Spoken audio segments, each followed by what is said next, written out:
Hey, what's up, everybody? This is Charles the Banser, and welcome you guys to another episode of the DREAMERSPRO Show. We cover everything from sports, hot topics, classic debates, entertainment. We'll give you guys a fresh perspective on things and how we see them. And today we're going to be talking about this damn story again. But before we get into it, please make sure you like the video and sub to the channel. So these guys, man, it's like they just won't let it go. It's like a toilet that just won't flush, man. It's like they refuse to stop.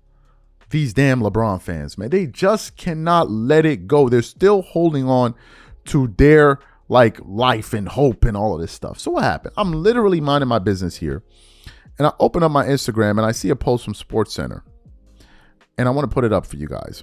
It says, "Did LeBron play far better competition?" And in the caption it says, "Omar tries to defend the hottest sports takes sent to him." First of all, let me say this. He's not trying to defend anything. I think he's advocating for a lot of this nonsense. So what we want to do is I'm going to play exactly what he had to say here, and then I'm going to come back and refute his comments. Take a listen to this mess. My hot take is that LeBron played against way better players than Michael Jordan ever did. Let's see if he has a point. The talent pool in LeBron's era isn't just 330 million Americans. It's 7.8 billion people across the world, with over 25% of players born outside the US, up from just 7% in Jordan's time. And these aren't just role players. They're MVPs from every corner of the world. Giannis from Greece, Jokic from Serbia, Embiid from Cameroon, Luka from Slovenia. Jordan didn't face modern defenses. For example, zone defense was illegal. Teams had to play strict man-to-man, and defenders couldn't just leave their assignment to help. If they drifted too far or hung around the paint without actively guarding someone, it was called illegal defense, and the penalty was a technical foul. That meant help defense was limited, rotations were slower, and double teams were usually reserved for post touches. There were no traps at half court, no switching everything, no chaos. Even Jordan admitted that if zone defenses had been legal in his era, his career would have been very different. The 90s had roles. Bigs stayed in the paint, guards didn't switch, shooters didn't defend. You weren't expected to do it all. You just mastered one thing. Today, Jokic is a center who can run an offense. Steph is 6'3" and warps defenses the second he crosses half court. Everyone on the court has to shoot, switch, and play multiple positions. People love to say Jordan never lost in the finals. He also never had to go up against a 73-win team with the two-time MVP who had Kevin Durant. And it's not just the opponents, it's the game itself. In the 90s, teams shot 7 threes a game. Now they shoot 35 plus. Defenders are quicker, offenses are smarter, and LeBron didn't just survive the shift. He adapted it better than anyone. So you heard what he had to say there. I'm just so exhausted with this conversation. And the reason I'm exhausted with it is because it's meritless. It's meritless. What is LeBron fans' obsession with Michael Jordan, bro? What is y'all obsession with trying to prove to the world that y'all are that he's better? What is this obsession? Y'all have so many people working in your corner to get is it ever going to stop? Is it ever going to stop? So the minute I saw that, my blood started to boil. I'm like, here we go again. But what was making me even angrier was the fact that we had already done a show debunking this nonsense to the core. I think that video almost got close to 100,000 views. And I was so angry because I didn't know when I made the video. I mean, I know I made it this year, but I couldn't find my notes and all of that stuff. So after some searching, we were able to actually hunt down the video. And when I found the video, I realized that I have all the answers to this absolute nonsense that was being spewed across the desk here. So what we want to do is I want you guys to listen to what I had to say. I'm going to show it to you, actually.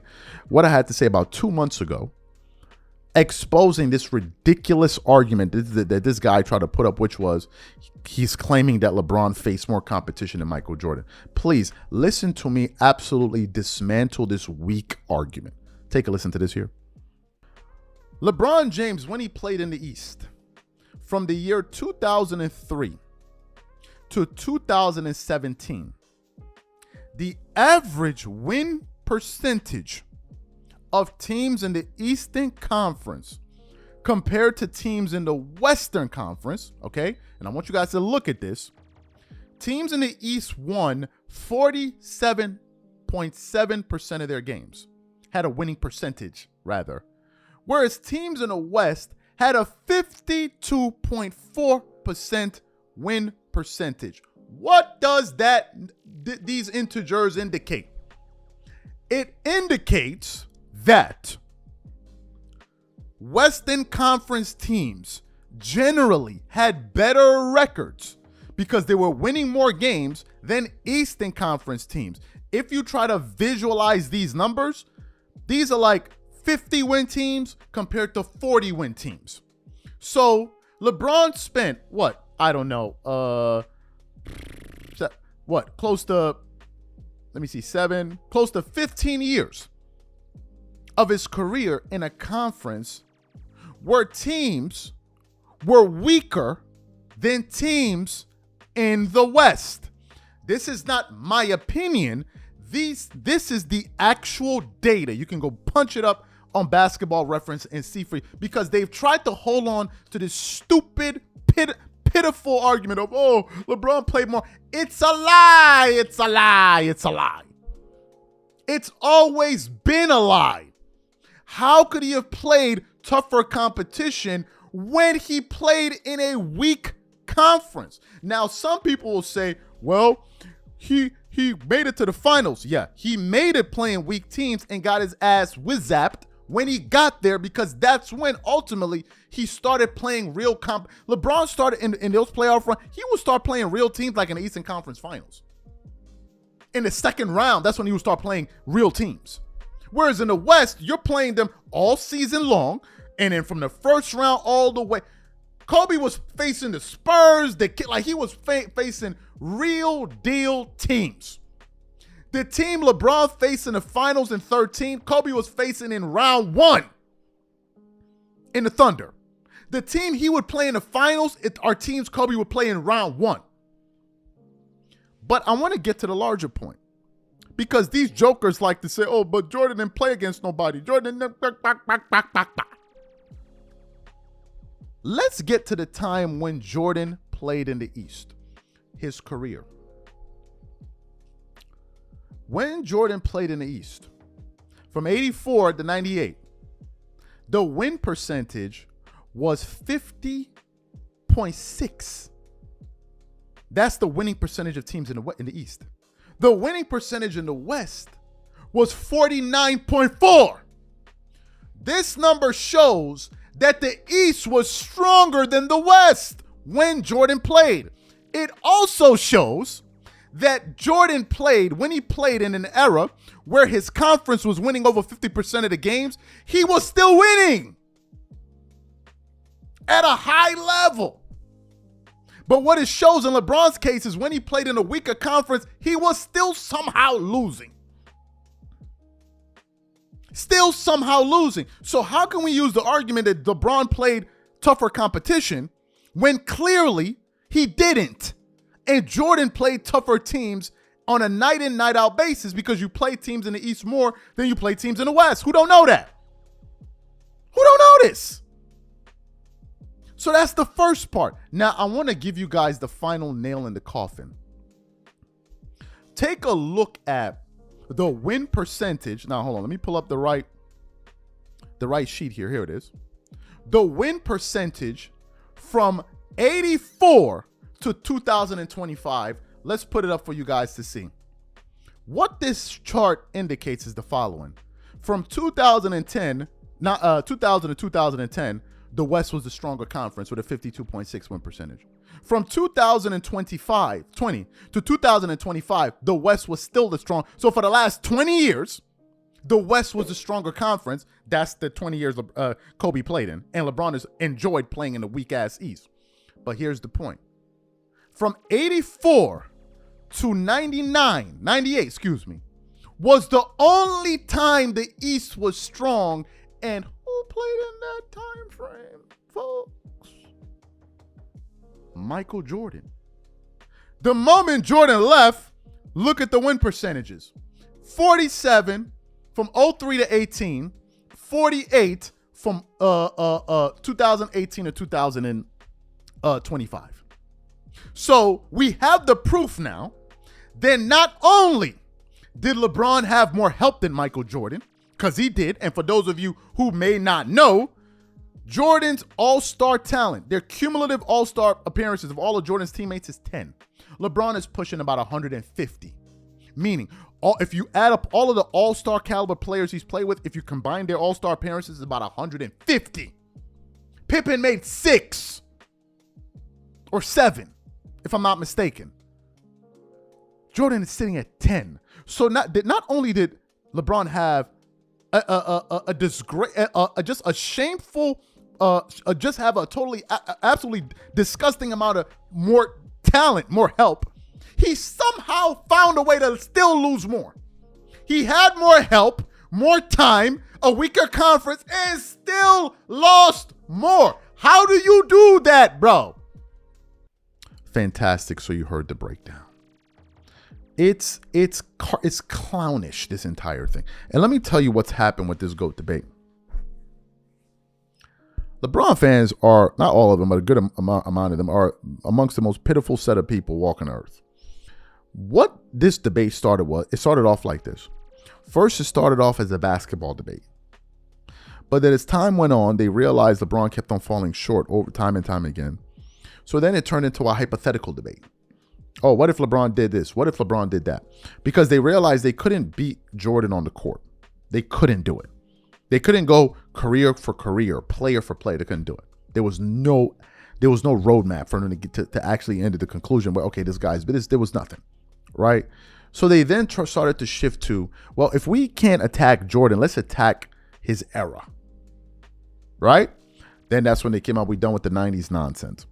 Then that didn't work. It lasted for a little bit. It didn't work. Then they now tried to attack his competition, which is what this guy's trying to do. But they're given such a disingenuous argument that it's falling flat on they're falling flat on their faces. They're talking about who LeBron played against, but they're not talking about, number one, the help that he had. Throughout the course of Michael Jordan's career, did Jordan ever play with a Dwayne Wade? Did he ever play with an Anthony Davis? Did he ever play with a Luka Doncic? All of these guys I just named for you are better than Scottie Pippen. All of them. Dwayne Wade is better than Scottie Pippen.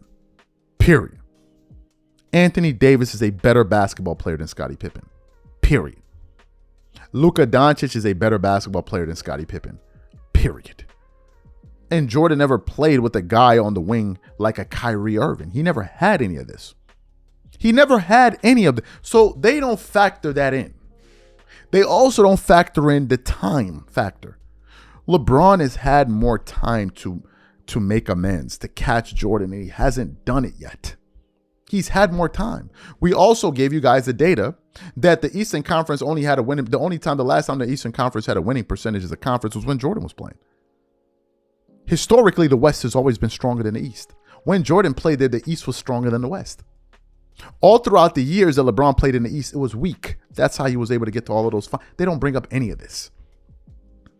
They don't bring up the fact that I think LeBron has played just one more top 75 player in the finals than Michael Jordan. Just one more. But they would have you thinking that LeBron is playing against all the NBA players and ever. Then the guy brought up an absolutely ridiculous point, which was there are more people in the world. Like, really, bro? Really? Like as if they expanded the pool of the NBA. It's still 5,000 seats, or excuse me, 495 or 500 seats, or what players that play in the league every single. What are we talking about here? What are we talking about? He then tried to discuss the errors in such a disingenuous, disgusting manner. Bro, they don't play any defense in this era. Go look at the scoring. What are you talking about? Today, teams are averaging, hell, the year James Harden scored 37, he was averaging about 12.5, 12.6 threes per game. In 1998, the Chicago Bulls as a team was averaging 13 threes. What are we talking about? There are more possessions. There's less defense. There's more opportunity to score. That's why you can see a regular guy like Austin Reeves score 50. You're looking at all of these inflated numbers. You're looking at how easy it is to score. And somehow you're walking away more impressed. It's just so pitiful. I find these guys to be pitiful because it's like they couldn't win the basketball debate head up, so they now had to resort to errors and these other obtuse, obscure arguments just to make their case, and then they always end up sounding dumb because they omit so much information to try to make their case. It's over. It's not a debate, bro. It's over. I don't know why y'all keep trying. It's a ridiculous debate. I've already given you that this guy's up here lying. I already broke it down for you. I gave you data. Data. Not just talking about dumbass zone defenses and all of this and all. Like, I gave you holistic data. Holistic data. I mean, I don't know what else to tell you guys. Jordan has LeBron beat in every category that matters. Every single one. And I don't think it's close, by the way. I don't think it's close. This debate. Oh my, it's like, it never ends. It's just so pitiful. These are my thoughts. Whatever you guys think, please leave your thoughts and comments in the comment section. We catch you guys on the next one. I'm out. Peace.